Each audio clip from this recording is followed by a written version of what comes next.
Clasificación A. Apto para todo público.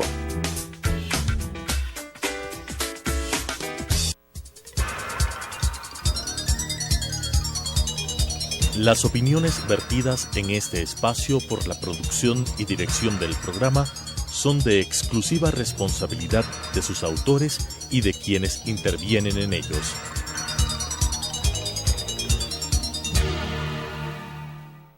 Sucesos presenta Punto de Vista, pensamiento libre y crítico. Día a día buscaremos diferentes visiones para la comprensión de la realidad del tercer milenio. Punto de Vista, un espacio que une noticia, análisis y opinión. Bienvenidos.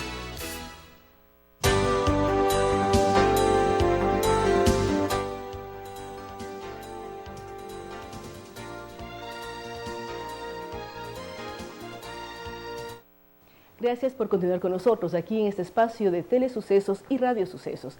En este momento estamos con Patricia Vera, ella es parte de la Cámara Ecuatoriano-Americana de Comercio y están llevando a cabo un evento que tiene que ver con mediación y arbitraje, una 9ª conferencia que arrancó el día de ayer en el Swiss Hotel, y queremos conversar con Patricia cómo se está estructurando, las personalidades que visitan para trabajar en temas tan trascendentes como aquellos que tienen que ver con mediación y arbitraje. Patricia, ¿cómo les está yendo en el evento?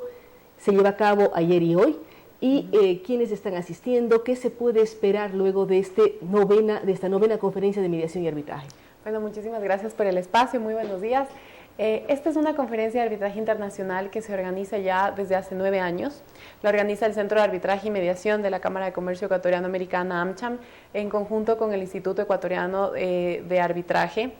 Es un espacio en el que buscamos tener y proporcionar más información acerca de los temas actuales de arbitraje internacional, saber qué es lo que está pasando en el mundo respecto al arbitraje internacional. Tenemos varios paneles enfocados a distintos temas. Uno de ellos se trata, por ejemplo, de arbitraje de inversiones. Otro panel trata temas de arbitraje comercial internacional. Tenemos una mesa también política en la que tratamos de que se informe cuál es el estado actual o cuál es la opinión desde los distintos entes sobre los arbitrajes internacionales que maneja el Estado ecuatoriano. En este punto, Patricia, hemos visto lo que sucedió, por ejemplo, en el caso Oxy, y que Ecuador perdió el arbitraje. Es decir, en este momento estamos pagando más de 800 millones de dólares a la Oxy luego de lo que sucedió en el año 2006, 2007 y 2008. ¿Cómo analizar estos procesos en donde el Ecuador, en un momento dado, ha perdido un proceso de arbitraje? ¿Qué recomendaciones se puede dar para que el país que lleva adelante varios procesos pueda ser exitoso en el tema arbitraje y logre buenas mediaciones? Bueno, justamente uno de los espacios que tenemos en la conferencia es el que aborda este tema. Ayer contamos con la presencia del Procurador General del Estado y con funcionarios de la Procuraduría, y lo que nosotros intentamos es siempre saber objetivamente cuáles fueron los hechos y cuál es el análisis del caso desde los distintos puntos de vista. Al respecto, sabemos que la Procuraduría está haciendo un excelente trabajo actualmente con su equipo de abogados y que obviamente ha tenido que asumir un caso con hechos que son ya pasados, y lo que han tratado de hacer obviamente es que sea el mejor de los escenarios para el Estado ecuatoriano. Nosotros tratamos de que la comunidad, el público que asiste, la academia, conozcan y tengan acceso a todo este tipo de información que se presenta en las conferencias por parte de la Procuraduría, por parte también de personas del sector privado, de la Corte Internacional de París. Entonces, tratamos de abordar varios temas y de proporcionar eso justamente a la gente, ¿no? El acceso a la información, a la actualidad de lo que pasa tanto en los arbitrajes del Estado ecuatoriano como a los temas de interés que pasan en el arbitraje internacional, que si bien es cierto en el día a día no los aplicamos porque trabajamos más en los temas de arbitraje local, es muy importante que la comunidad esté al tanto de ello. Es importante conocer, pero también conocer herramientas de negociación. Arbitraje y mediación apunta mucho a negociación. ¿Qué conferencias sobre negociación ustedes han hecho a lo largo de nueve conferencias? No solamente la que se lleva a cabo hoy en Quito, sino todos los antecedentes. ¿Cómo tener herramientas para poder negociar de manera positiva un arbitraje? En el arbitraje es importante señalar, las dos partes están de acuerdo en buscar un tercero para que logre mediar y arbitrar el conflicto. Entonces, ¿qué herramientas de negociación de manejo de conflictos, ustedes están también ayudando a través de conferencias para que las partes interesadas logren ganar estas destrezas. Sí, bueno, por un lado tenemos lo que ha venido siendo esta conferencia, que es enfocada a temas de arbitraje internacional. Paralelamente se hace una conferencia de arbitraje nacional en la cual se tocan y se tratan temas únicamente de arbitraje local, y también tenemos cursos relacionados con el tema de mediación, sobre todo en temas de actualización de mediación. Recordemos que en la mediación son las dos partes quienes llegan voluntariamente al acuerdo con la guía del mediador, y en el arbitraje es obviamente el tribunal el que decide finalmente. Entonces, para nosotros es muy importante difundir estos dos métodos alternos de resolución de conflictos a nivel nacional, y que las personas empiecen a utilizarlo de una manera más común, de no tener que recurrir a la justicia ordinaria para resolver un conflicto, sino que puedan iniciar por la mediación. Finalmente, si en la mediación no tienen un resultado satisfactorio, puedan recurrir al arbitraje, y justamente lo que... Es decir, el primer paso es mediación y el segundo es arbitraje. Sí, no necesariamente, puede ser completamente optativo, las partes pueden iniciar directamente un arbitraje, pero como centro siempre sugerimos que conflictos pequeños, sobre todo, traten de llegar a un acuerdo en mediación, porque es más fácil, es más rápido, es un poco menos costoso. El arbitraje se rige bajo términos y plazos establecidos en la ley, entonces obviamente hace que el procedimiento sea un poco más largo. Sin embargo, el arbitraje tiene resultados muy exitosos en cuanto a lo que es el tiempo de duración de un caso versus lo que duraría un juicio, por ejemplo, en la justicia ordinaria. Usted habla del centro que se mantiene al interior de la AmCham, de la Cámara de Comercio Ecuatoriano-Americana. ¿Qué tipo de problemas resuelven en el día a día de este centro? Porque hay varios empresarios que son parte de la Cámara. ¿Cómo les buscan para ayudar ustedes a mediar conflictos? Bueno, el centro es adscrito a la Cámara, a la AmCham. Sin duda alguna, sin la Cámara el centro no podría operar. Pero sin embargo brindamos un servicio abierto a toda la comunidad, tanto a los socios como a los no socios. En general los conflictos que tenemos son temas mercantiles, temas comerciales, contratos civiles, incluso hemos tenido temas también de familia, por ejemplo, sobre todo en el área de mediación. En cuanto al tema de arbitraje, obviamente todo parte de una relación contractual previa establecida entre las partes. Hemos tenido casos también civiles, de construcción, mercantiles, comerciales.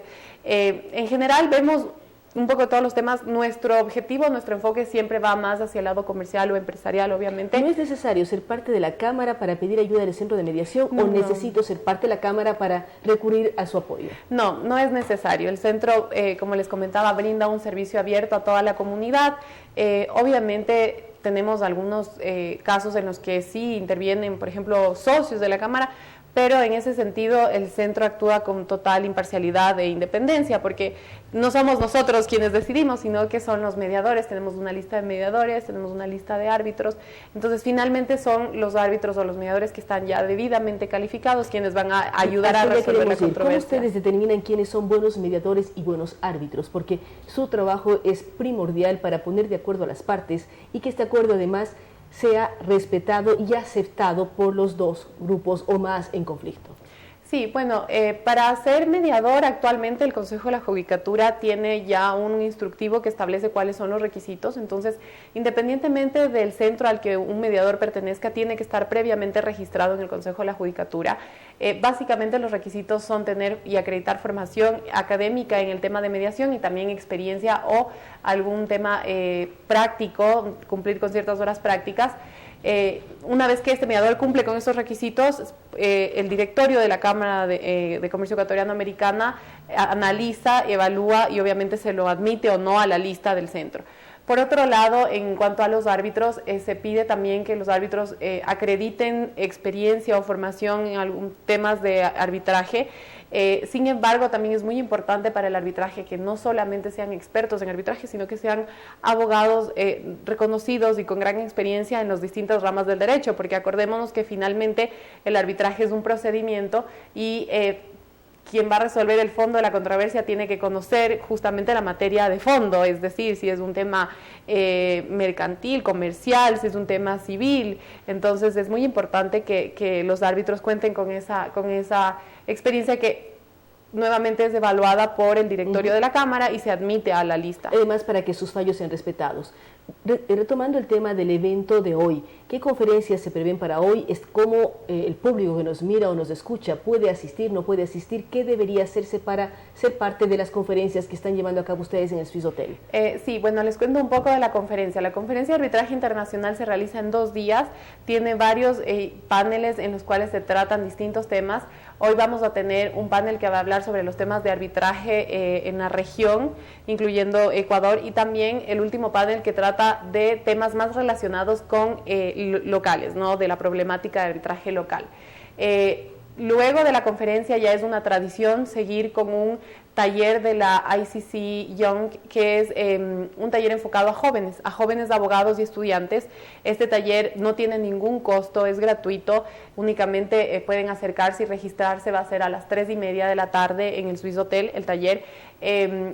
La conferencia igual pueden asistir quienes gusten, pero un poco ya se habrán perdido lo que pasó ayer, pero realmente es un evento que vale muchísimo la pena. Yo creo que está ya muy bien posicionado en el ámbito local e internacional, porque justamente comentábamos que tenemos expositores de varios países que nos visitan sin ningún reparo. Además, muchos de ellos se van muy contentos de conocer por primera vez Quito, de conocer Ecuador. Entonces es un evento que sin duda alguna vale la pena asistir. Muchísimas gracias, gracias a Patricia Arias. Ellos llevan adelante un muy buen proyecto que es este Centro de Mediación y Arbitraje adscrito a la Cámara de Comercio Ecuatoriano-Americana, la AmCham. Ellos están llevando a cabo este evento que empezó ayer, continúa el día de hoy e invita sobre todo a los jóvenes que a partir de las 3:30 de la tarde se inscriban y sean parte de un proceso en donde les darán herramientas para negociar. Ya tendrán un taller en donde pueden aprender este tipo de herramientas. Pensamos que en el mundo actual del siglo XXI es clave saber negociar, saber dialogar y lograr consensos que ayuden a salir adelante el tema de los conflictos. Gracias nuevamente a Patricia Arias. Vamos a ir a una pausa y estaremos dialogando con el ingeniero Prado sobre los ferrocarriles del Estado. Él ya no es parte de los ferrocarriles, pero ha sido un técnico que por 6 años y medio ha trabajado en la reconstrucción de este tema tan emblemático para el Ecuador. Vamos a una pausa y regresamos. Hacemos una pausa y continuamos con Punto de Vista.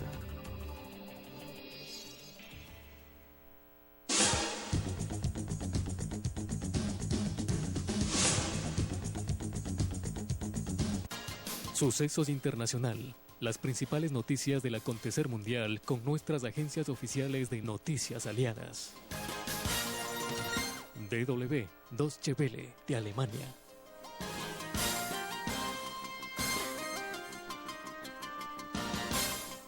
RT, Russia Today.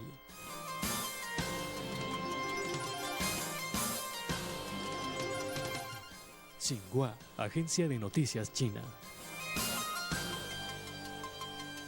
Sucesos Internacional, de lunes a viernes de 19 a 20 horas. Por Telesucesos, Canal 29. Telesucesos es un canal de televisión comprometido por entero a la noble tarea de comunicar con responsabilidad. Somos un medio de comunicación que educa, informa y entretiene con una probada ética profesional. Canal 29 se identifica plenamente con la nueva televisión de vanguardia. Somos Telesucesos, porque Quito TV.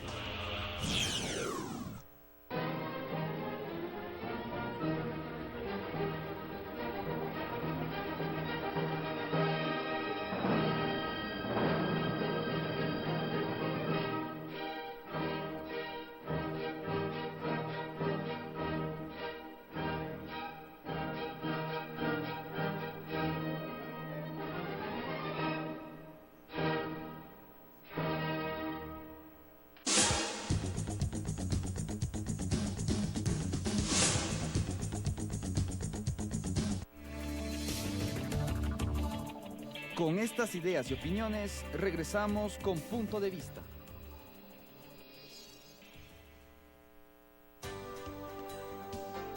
Gracias por continuar con nosotros. Luego del diálogo con Patricia Vera, yo cometí un error, le cambié de apellido, así es que mil disculpas a quien es parte del Centro de Mediación y Arbitraje, a Patricia Vera, que nos acompañó hace unos minutos.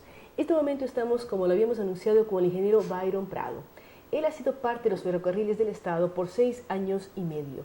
¿Qué significó reconstruir el ferrocarril Ingeniero Prado? Cuando uno piensa que es una obra emblemática que se concluyó y se puso en funcionamiento hace más de 100 años, una obra que además la luchó primero García Moreno y después Eloy Alfaro, y que significó en su momento el unir costa y sierra de una manera rápida, si no eran días de viaje, hasta que el ferrocarril empezó a funcionar entre Quito y Guayaquil. ¿Cómo ha sido este trabajo de 6 años y medio?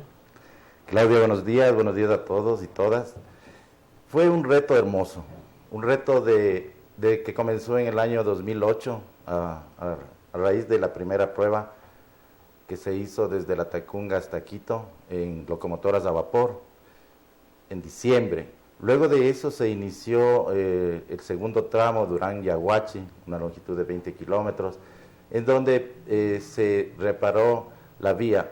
La vía del tren está hecha en la vía original, que fue hecha en 1908, la que llegó acá a Quito con Eloy Alfaro. Esa vía fue reparada en su topografía inicial. Reparamos y reinstalamos rieles que existían de hace más de 60 años que llegaron al país.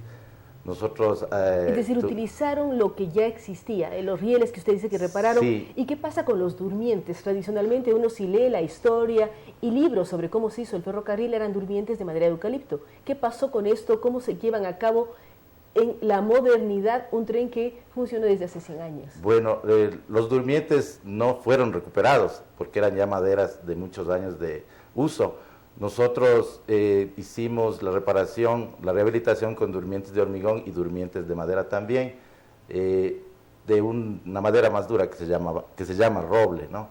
Este sistema fue con una tecnología ya moderna, en donde se utilizó un material pétreo llamado balasto, que le daba mayor flexibilidad y comodidad al movimiento del tren.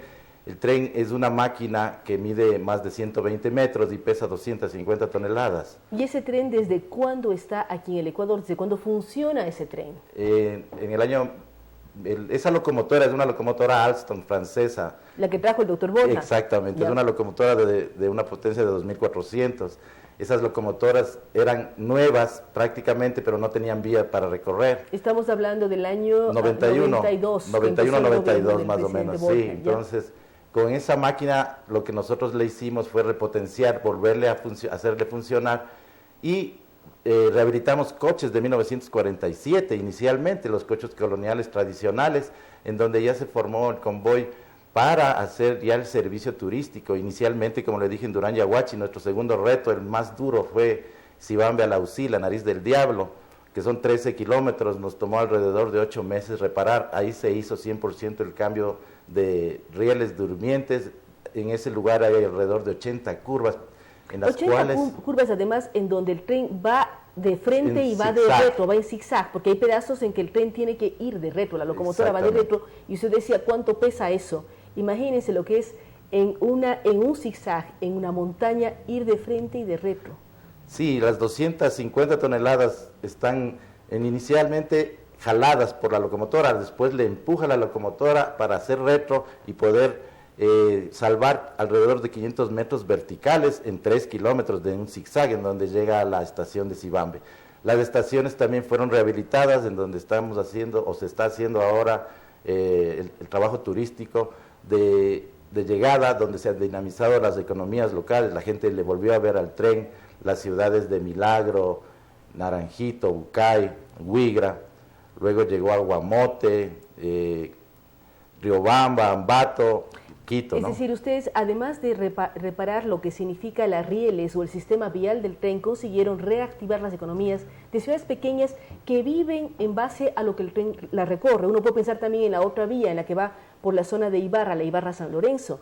Entonces es volver a reactivar a través de turismo, a través de el tren, que a veces es el único medio de transporte que llega a ciertas poblaciones, y generar esto. Para usted, ¿qué ha significado ser 6 años y medio parte de Ferrocarriles del Estado? Fue algo bonito para la capacitación profesional, ¿no?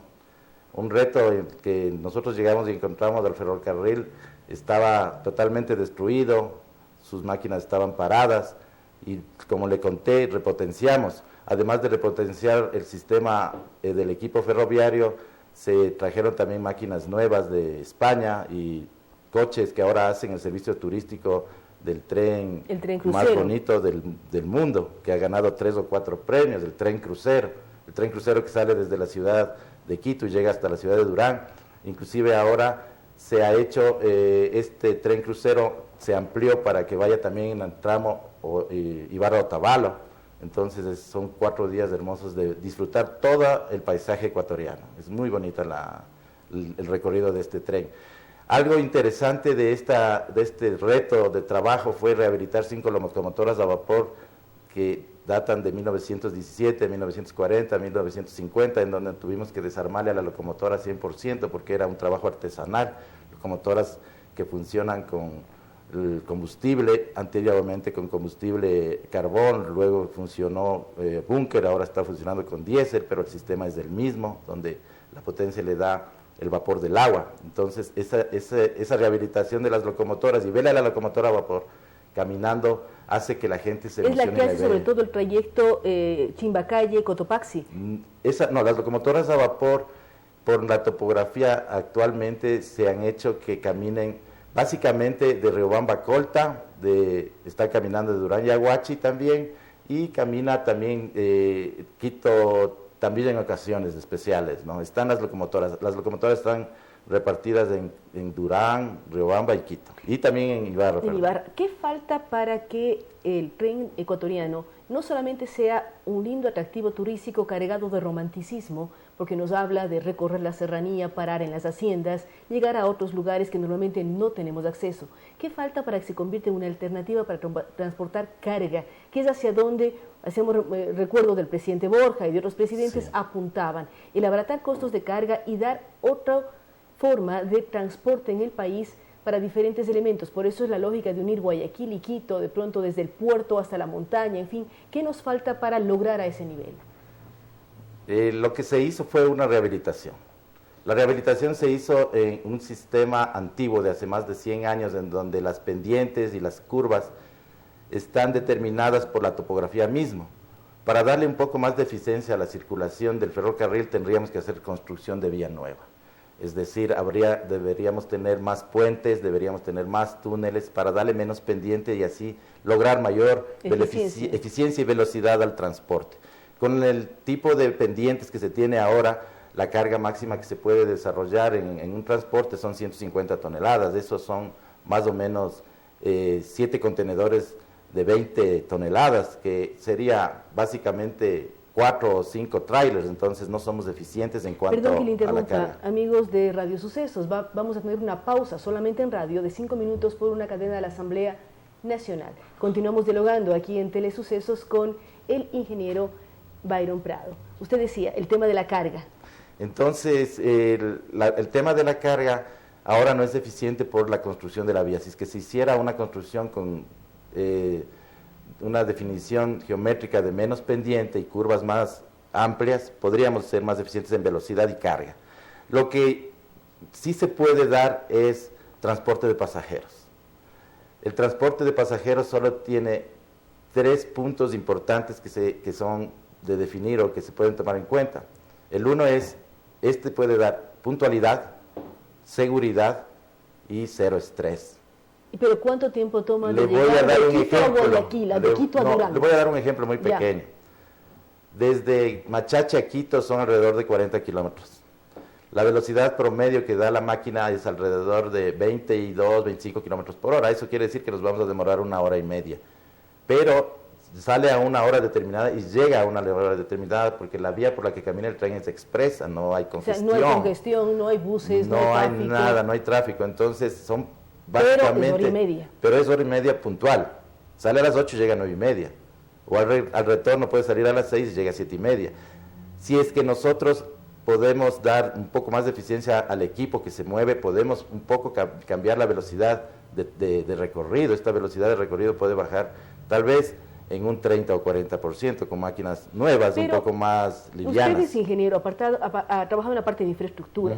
¿Qué ocurre con el tema de cómo se compran los tickets para el tren, que es a través de una serie de trámites con depósitos bancarios, en fin? ¿Por qué no funciona la ventanilla típica que funcionaba hace años, que uno acercaba a la estación y compraba su boleto y sabía que se embarcaba? Yo estimo que es para darle mayor fluidez a la venta y más espacio de venta, entonces la gente va a tener más oportunidades de comprar por diferentes medios. De esa manera, pues ellos pueden hacerlo vía internet, pueden acercarse también allá al terminar de Chimbacá, ya ha estado siempre abierta una ventanilla ahí, o pueden hacer llamadas también al call center, pueden adquirir de diferentes maneras, ¿no? Entonces hay bastantes modos o medios de poder adquirir un boleto para el tren. Inclusive en cualquier ciudad del país puede comprar usted un boleto para cualquier tramo que se mueve el tren, que hace la ruta turística. La ruta turística. Muchísimas gracias al ingeniero Prado. Creo que todos tenemos la obligación de recorrer el país de diferentes formas. Y una de esas formas es el ferrocarril. Ir de aquí al Cotopaxi o tener la suerte de recorrer la Nariz del Diablo, un elemento clave y que demuestra la capacidad de los ecuatorianos a finales del siglo XIX y principios del XX de lo que fue construir esta enorme obra de ingeniería, liderada por Eloy Alfaro, pero también por una serie de ingenieros y personas que lograron conseguir que esta infraestructura sea un sueño convertido en realidad para unir la costa y la sierra. Ahora es la parte romántica, la parte turística para poderla recorrer y conocer mucho más la serranía y la costa ecuatoriana. Gracias nuevamente al ingeniero Prado y a ustedes que nos acompañan. También cuando uno viaja en tren tiene que llevar agua y seguramente ahí nos acordaremos de EPMAPS, la empresa de agua potable y alcantarillado de Quito, que nos dice cuidemos del agua, no la desperdiciemos a través de una serie de consejos. Gracias nuevamente al ingeniero Prado, iremos a una pausa y estaremos dialogando con el asambleísta Andrés Páez. Hacemos una pausa y continuamos con Punto de Vista.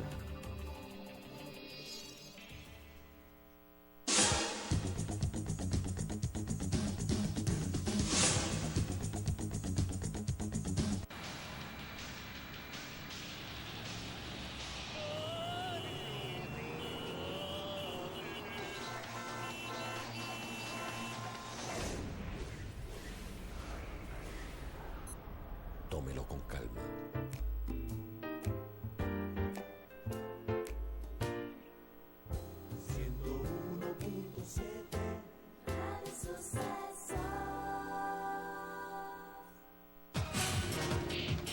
Telesucesos es el primer noticiero de texto en la televisión ecuatoriana.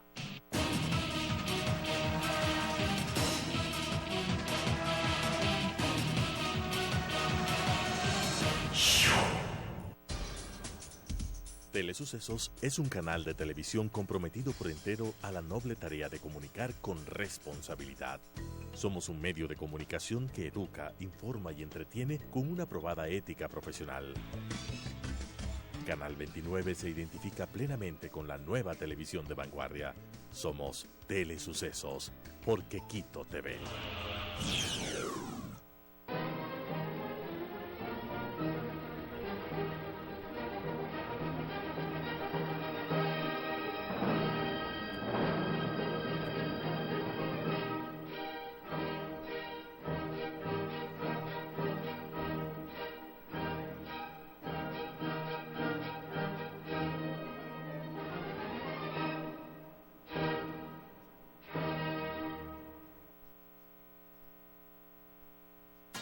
Sucesos Internacional. Las principales noticias del acontecer mundial con nuestras agencias oficiales de noticias aliadas.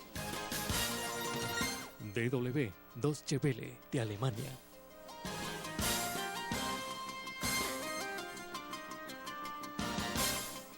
RT, Russia Today.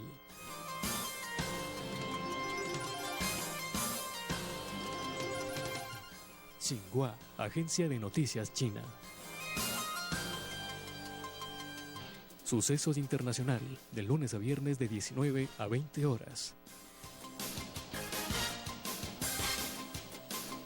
Por Telesucesos, Canal 29.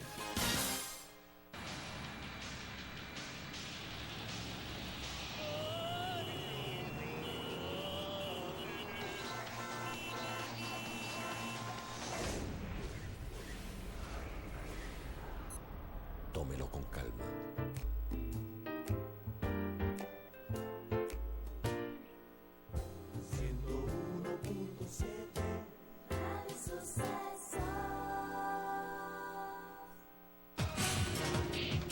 Telesucesos es el primer noticiero de texto en la televisión ecuatoriana.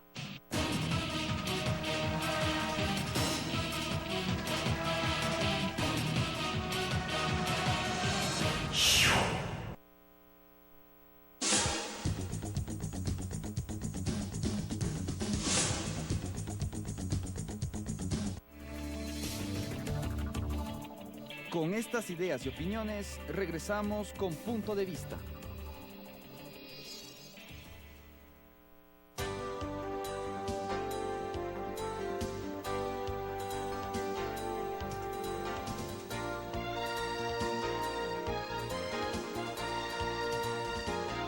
Gracias por continuar con nosotros. Como les hemos anunciado, estamos con el asambleísta, el doctor Andrés Páez. Con él queremos hablar de lo que topamos ya en la mañana, la famosa reforma, la ley orgánica, este tema que tiene que ver con impuestos y tributos. ¿Cómo analizar, Andrés, esta ley, este proyecto económico urgente que ingresó la noche del miércoles? Ayer fue tratada en el CAL y ya está lista para ser analizada por la Comisión Económica de la Asamblea. ¿A dónde apunta esta ley? Ellos dicen que es para recaudar 300 millones de dólares y además mejorar la salud de los ecuatorianos y respaldar y defender la dolarización. Gracias, Claudia. Buenos días. Yo creo que el promover todo mecanismo de fortalecimiento del dinero electrónico es más bien un peligroso camino del bimonetarismo que pone en riesgo la dolarización. Pero el problema no es que los impuestos sean a cigarrillos o a licores. El problema es en qué se usan nuestros impuestos.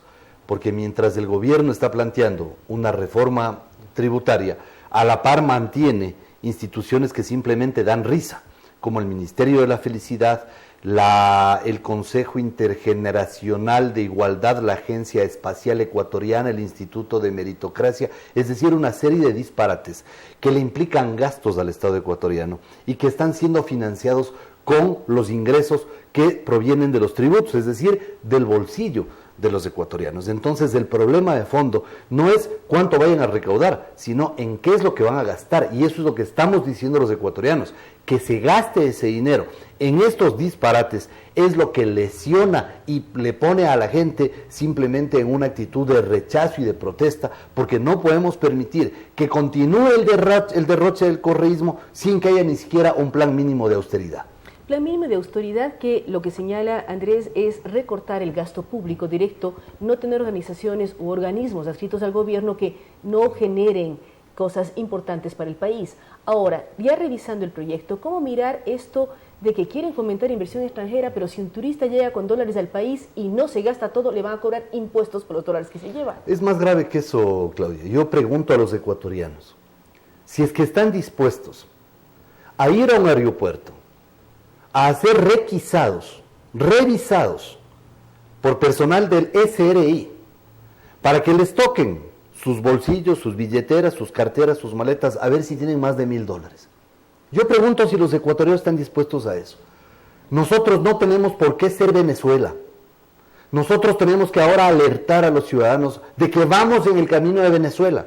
Además que es dinero que ya pagó impuestos, uno ganó su salario, su sueldo, hizo un negocio y pagó impuestos ya y puede viajar con ese dinero. O sea, una persona que se va a Europa a un sencillo viaje, evidentemente, por el costo que significa, va a llevar al menos un par de miles de dólares en el bolsillo, de los cuales varios centenares se irán quedando en el camino. No se puede pensar que debemos exponernos, porque a Correa le da la gana, a que seamos revisados en los aeropuertos, a ver si llevamos más de $1,000, y si tiene $10 más, entonces tributar sobre los $10.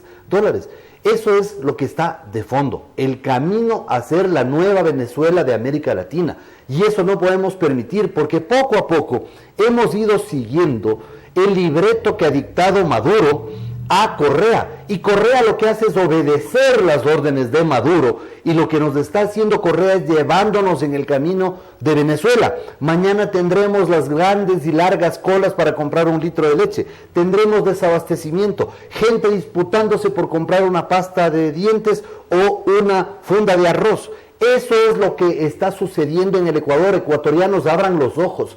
Esto es gravísimo para el país, porque además, mientras nos ponen los impuestos y mientras nos exponen a ser revisados por agentes en el aeropuerto, que además habrá que llegar 1 hora antes a un aeropuerto distante para alcanzar a estos cacheos que nos van a hacer, a ver si llevamos un poco más de dinero.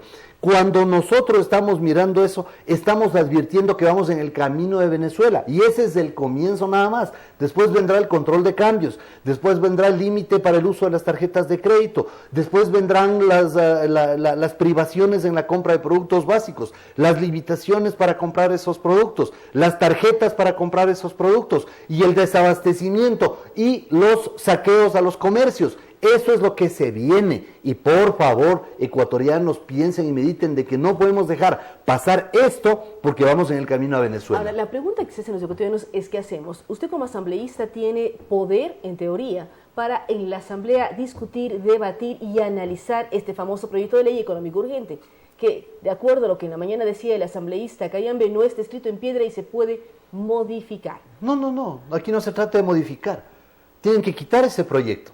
Porque antes de presentar un proyecto de reforma tributaria, lo que tienen que hacer es eliminar esos gastos absurdos, mandar a su casa al ministro de la Felicidad y esos 47 vagos que trabajan con él y que les pagamos para que mediten y coman frutas.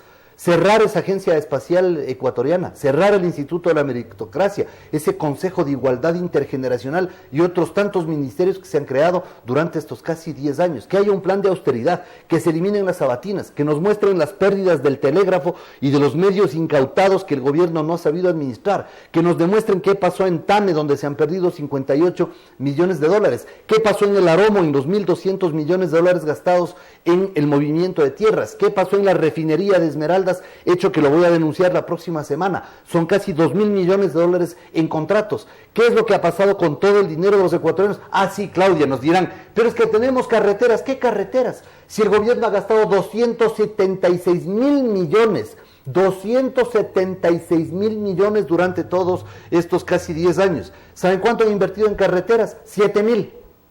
Y no es que son nuevos trazados, son repavimentados de ensanchamientos y señalización, en su inmensa mayoría.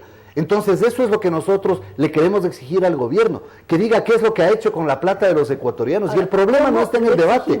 ¿Cómo exigimos que el proyecto sea retirado y exista recorte del gasto público? Andrés menciona eliminar ministerios, eliminar sabatinas, recortar y vivir austeridad como de acuerdo a lo que uno piensa, tiene que apretarse el cinturón y gastar menos. Claro, recortar la propaganda. ¿Qué podemos hacer los ecuatorianos para conseguir que el gobierno nos escuche y le digamos, vea señor, no gaste tanto? Vamos a ir al debate parlamentario, vamos a hablar, si es que nos dejan, porque no nos dejan a algunos utilizar micrófono en la asamblea, a menos de que no sea un tema trascendente para ellos. ¿Y qué es pero fundamentalmente, es que ese es el problema, ellos tienen sus propias calificaciones. Pero fundamentalmente vamos a ir a las calles. Es en las calles en donde tenemos que realmente dejar escuchar nuestra voz. Por eso hemos hecho una convocatoria para el jueves 7 de abril a las 5 de la tarde en Quito, en la Avenida de los Iris, en Guayaquil, en el Parque Centenario, en Cuenca, en el Parque San Blas, en Loja, en el Parque San Sebastián, y así sucesivamente se van sumando las ciudades a esta convocatoria que se publicó ayer a las 10:30 de la noche y que ahora tiene más de 2.500 me gusta y un montón de gente opinando diciendo que efectivamente llegó el momento de retomar la lucha en las calles, no para que Correa salga con la muletilla de los golpistas que me quieren desestabilizar, no. Ustedes no quieren que Correa se vaya antes del 24 de mayo del 2017. Correa tiene que hacerse cargo de la crisis que él ha creado. Y Correa lo que no puede es irse al terminar su mandato. Y que ni sueñe con irse. Él tiene que quedarse aquí a rendir cuentas. Y los que sean responsables de los desafueros durante el correísmo tienen que ser encarcelados. Luego de ser, obviamente, procesados por jueces independientes, porque el próximo gobierno tendrá como primer desafío desmontar la justicia correísta para tener jueces independientes que sean los que encaucen, procesen y juzguen al correísmo sin venganzas, porque una fiscalización no se puede confundir con un acto de venganza. Y si hay quienes demuestren su inocencia, pues que así sea, pero que no haya tampoco impunidad para el correísmo. Correa tiene que enfrentar la crisis que él ha provocado. Claudia, él recibe el Estado ecuatoriano con 10.260 millones de deuda externa después del default, es decir, después de haber declarado ilegítima un tramo de la deuda. Resulta que ahora la deuda externa ecuatoriana es 36.500 millones, es decir, la deuda externa subió en el 220%. Que el economista nos explique cómo hizo eso, teniendo a la par 276.000 millones gastados hasta la fecha y que se proyecta que hasta fines de año serán 300.000 millones. Eso tiene que explicarle Correa, porque además hay un dato importante. De los 276.000 millones, 91.000 millones vienen de impuestos y 77.000 millones vienen del petróleo. Es decir, el gobierno ha recibido más dinero por impuestos que por petróleo. Es decir, la gran farra del correísmo la han pagado los ecuatorianos con su bolsillo y ahora nos quieren clavar más impuestos para que sigamos pagando la farra que ellos disfrutan y no podemos permitir que eso suceda. Usted habla de muchos temas importantes. Uno de ellos es que el presidente Correa, cuando termine su mandato el 24 de mayo del 17, no debe irse del país. ¿Cómo conseguir esto cuando él mismo en los diferentes enlaces dice que después de haberse sacrificado por el país por 10 años, que haber sacrificado a su familia, a tener grandes motivos de preocupación, él quiere ir a descansar en otro lugar que es Bélgica, donde es su señora? Entonces, ¿cómo ustedes piensan o analizan que él debe quedarse en el país? Si es que Correa es hallado responsable de los desafueros de su gobierno, le permitiremos que vaya a descansar en una cárcel, porque eso es lo que le corresponde. Y todos los cómplices del correísmo tendrán que ir a una cárcel a pagar sus responsabilidades. Y si es que Correa piensa que de todas maneras se va a ir, que sepa que aquí hay un pueblo activo, que no es que va a abrirle las puertas para despedirle. Pero aquí hay un pueblo activo que va a impedir que él se marche. Pero hay elección de por medio. ¿Cómo garantizar que en la Asamblea, por ejemplo, la oposición esté unificada y además sea más numerosa que lo que ha sido Alianza País? Para garantizar lo que usted señalaba, hay que modificar el tema jurídico, hay que cambiar jueces, hay que cambiar cortes, pero necesitan ganar las elecciones primero para lograr estructurar un nuevo aparataje jurídico y gubernamental. El pueblo ecuatoriano quiere salir del correísmo, pero tampoco quiere volver a lo que había antes del correísmo, que también habían sus cosas muy cuestionables y objetables. El pueblo ecuatoriano quiere un nuevo andarivel para que el Ecuador retome su trayectoria histórica. Y el pueblo ecuatoriano va a exigir de la oposición actos cívicos y patrióticos. Lo que tiene que unificar a la oposición es la fiscalización implacable al correísmo. Aquí nadie puede salir libre de responsabilidades. Aquí no puede haber impunidad.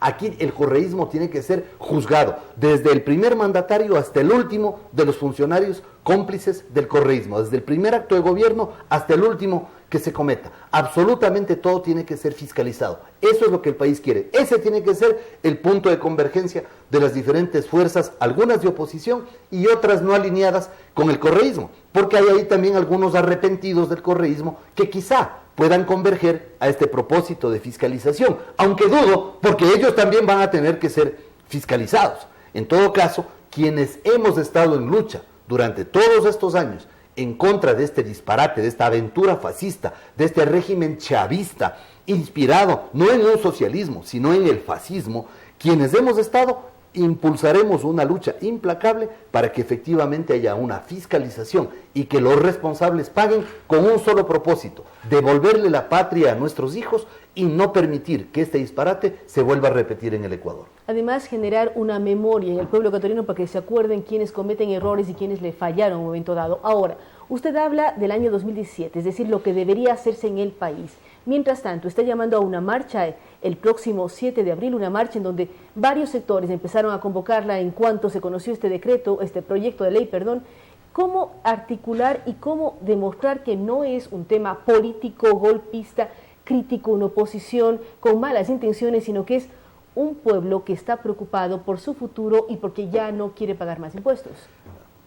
Las convocatorias de todas maneras son cívicas y todos van a converger, porque en eso siempre ha habido un acuerdo tácito de que cualquiera que haga la convocatoria, lo importante es estar en el lugar de la convocatoria y sumar esfuerzos. En esas convocatorias no hay diferencias. Yo soy uno más de los convocantes y uno más de los asistentes, porque yo he estado haciendo las convocatorias desde junio del año pasado. Es más, a través de un video yo convoqué a las primeras marchas que dieron como resultado no solo que Correa tire abajo la ley de herencias, la ley de plusvalía y que no se presente a la reelección, sino lo más importante, que el pueblo pierda el miedo.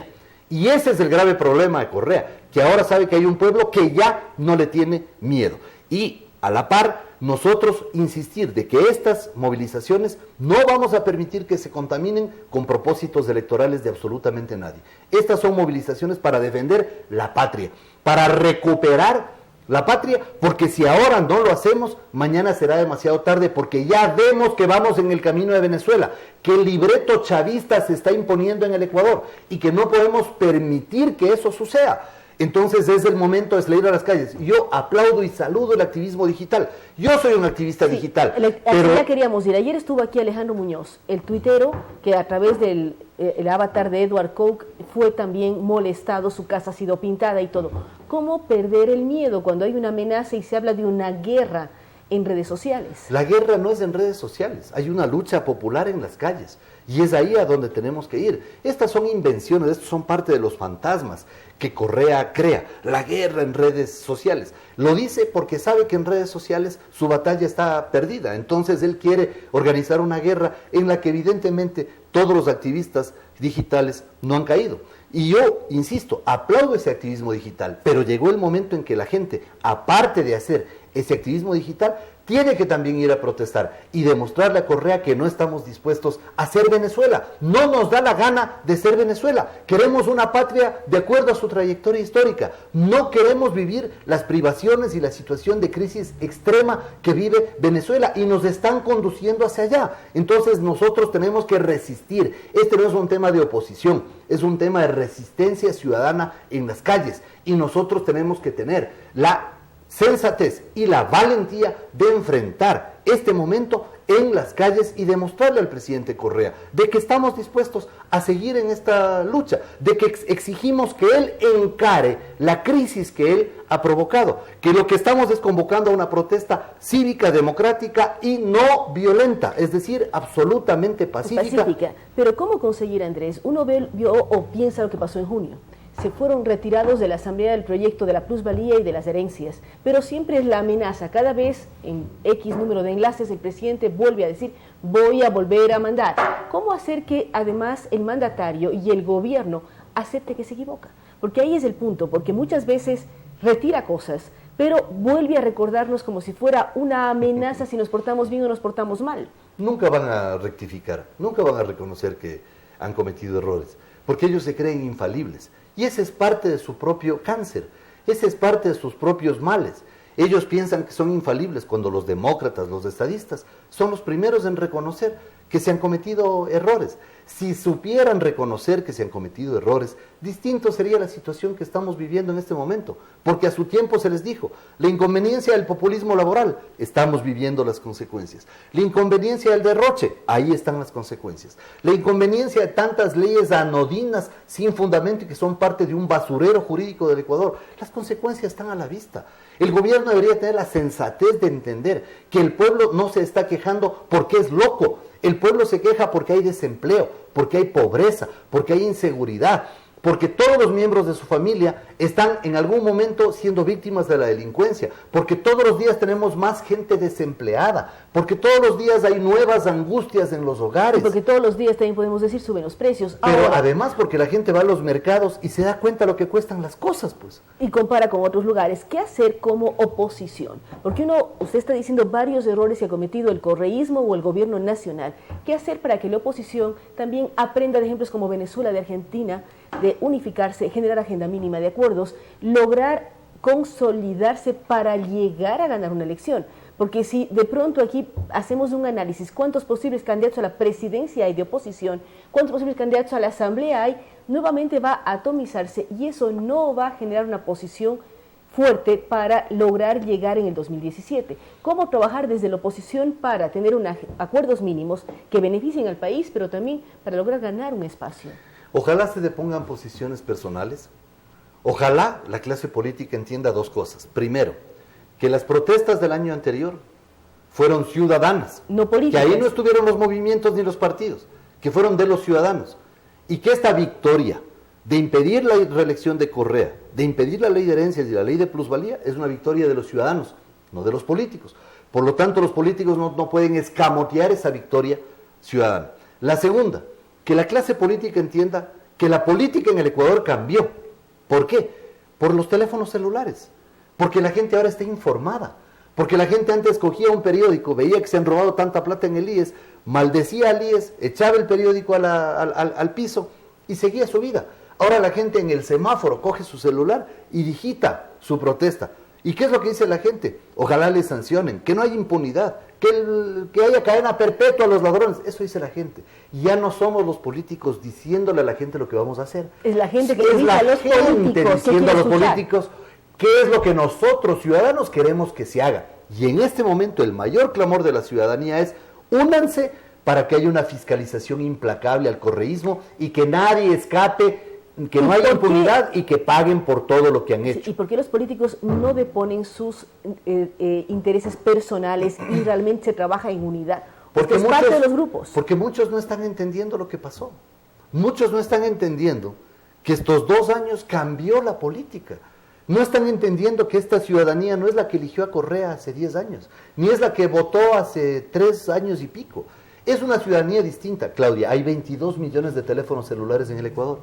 El 80% de esos teléfonos son inteligentes. Es decir, la gente tiene en el teléfono el WhatsApp, el Facebook, las redes sociales, los periódicos digitales y está conectada todo el tiempo. Ya no necesita ir el sábado madrugado al kiosco que queda a 2 cuadras de su casa a comprar un periódico. Lo tiene en su cama sin levantarse en su celular. Esa es la diferencia. La gente está informada, la gente sabe lo que pasa y la gente no deja una sin juzgar. Si usted le ve a un revolucionario por ahí comiendo en el restaurante más caro de Quito, la gente le toma una foto y le cuelga en las redes. Por eso ya han dejado de ir a los restaurantes en donde más les gusta comer a estos pseudocomunistas. Entonces, la gente está activamente participando en la política y está interactuando con los políticos, pero diciendo: un momentito, ustedes ya no solamente van a ser juzgados por el fiscal y por los jueces, la ciudadanía les está juzgando todos los días en lo que están haciendo. Por eso yo les pido a mis colegas de la política que realmente tengan un acto de sensibilidad con la ciudadanía, que entiendan que la política cambió, que no es la política de antes y que ahora tenemos que sintonizar. Yo les recomiendo sintonizar con lo que la gente está escribiendo en las redes sociales. Es que hay que leer por lo menos 2 o 3 horas al día las redes sociales para entender lo que la gente está pensando. Y le aseguro, Claudia, le aseguro, la gente quiere una implacable fiscalización al correísmo, no una persecución, no un arrastre como algunos también lo sugieren, no, pero una fiscalización que siente un precedente para que el Ecuador no vuelva a vivir esta pesadilla, pero también para devolverle esta patria a nuestros hijos, porque ellos son los dueños de esta patria, no una banda, una gavilla, que lo que ha hecho es simplemente aprovecharse del poder para mejorar sus condiciones de vida y para hacer lo que les da la gana, porque han hecho lo que les da la gana. Busca que sean fiscalizados y transparentar información. Gracias al asambleísta Andrés Páez. Podemos hablar de muchísimos más temas con él, esperamos que en una próxima oportunidad nos acompañe. Es importante lo que él señala, hay que ya hace un llamado, como muchos otros, de salir a las calles el día 7 de abril para exigir que el gobierno retire este proyecto de ley, no es que lo modifique, retire este proyecto y además busque de otra forma recortar el gasto público. Él dice: hay una serie de ministerios y espacios que no deben existir, desde el Ministerio del Buen Vivir hasta la Dirección de Inclusión Intergeneracional o aquello que tiene que ver con talento humano y otras cosas. Él da varias recomendaciones. Esperamos que se haga un análisis, veamos cómo el país y el gobierno debe recortar gastos. Vivimos en crisis y no ir hacia el bolsillo de todos, que realmente pagamos más impuestos y a veces no nos vemos satisfechos con los servicios que recibimos. Además, hace un llamado a la oposición tiene que deponer actitudes y escuchar más al pueblo. Pone ejemplos que son muy válidos, ver qué pasa en las redes sociales, qué quiere el pueblo, qué quiere cada ciudadano de este país y qué quiere mirar en sus políticos. Varias recomendaciones de Andrés Páez y el llamado a la marcha el 7 de abril a las 5 de la tarde aquí en Quito, en la Tribuna de los Chiris. Vamos a ver qué ocurre. Él dice: una marcha pacífica ciudadana que demuestre que el pueblo quiere cambios, quiere que un proyecto de ley sea retirado y también que se tome un nuevo rumbo a partir de estas fechas por parte del Gobierno Nacional. Nuevamente, gracias a todos ustedes y a nuestros invitados. Recordamos que llegamos gracias al apoyo de MAPS y de la Cooperativa de la Policía Nacional. Estaremos con ustedes el próximo día lunes.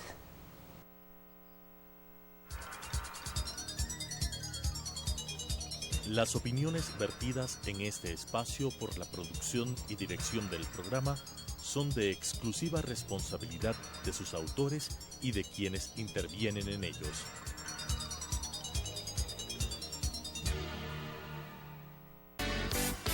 Sucesos presentó Punto de Vista, pensamiento libre y crítico. Día a día buscaremos diferentes visiones para la comprensión de la realidad del tercer milenio. Punto de Vista, un espacio que une noticia, análisis y opinión. Hasta la próxima.